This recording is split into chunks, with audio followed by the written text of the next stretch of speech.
सर्वांना श्री स्वामी समर्थ. तर इथे संध्याकाळची चहा वगैरे घेतला आणि लगेच स्वयंपाकाला लागली. स्वयंपाकामध्ये मला मटकी बनवायची होती, त्यासाठी छोट्याच कुकरमध्ये 1-2 शिटी लावून घेतलेली होती. मोड आलेली मटकी होती.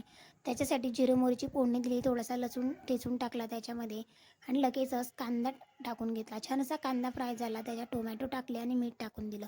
कांदा ऑलरेडी छान असा बारीक चिरलेला होता, त्याच्यामुळे लवकरच तो मऊ होणार होता. मटकीमध्ये मी पाणीसुद्धा ऑलरेडी जास्त घातलेलं नव्हतं, कारण जास्त पातळ भाजी नको होती म्हटल्यानंतर कमीच पाणी ॲड केलेलं होतं. थोडंसं मीठ टाकलं, त्याच्यामध्ये लगेचच थोडीशी धना पावडर, नंतर गरम मसाला, लाल मिरची पावडर, किचन किंग गरम मसाला, थोडासा हिंग आणि थोडीशी हळद टाकली. सर्व काही पावडर मसाले टाकून झाले. पुन्हा थोडंसं असं होऊ दिलं. मऊसूत कांदा आणि टोमॅटो दोघंही छान झालेले होते. लगेचच मोड आलेली मटकी यामध्ये ॲड केली आणि थोड्या वेळासाठी 2 ते 3 मिनटं छान असं भाजीला उकळी येऊ दिली.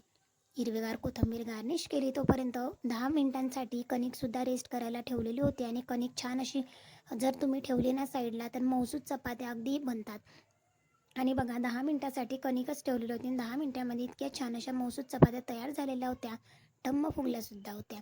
छान अशा मऊ चपात्या तयार झाल्या. संध्याकाळचा स्वयंपाकाचा इथे मात्र शेवट केला आणि महत्त्वाचं काम म्हणजे माठसुद्धा भरायचा होता, ते सुद्धा भरून झालेलं होतं.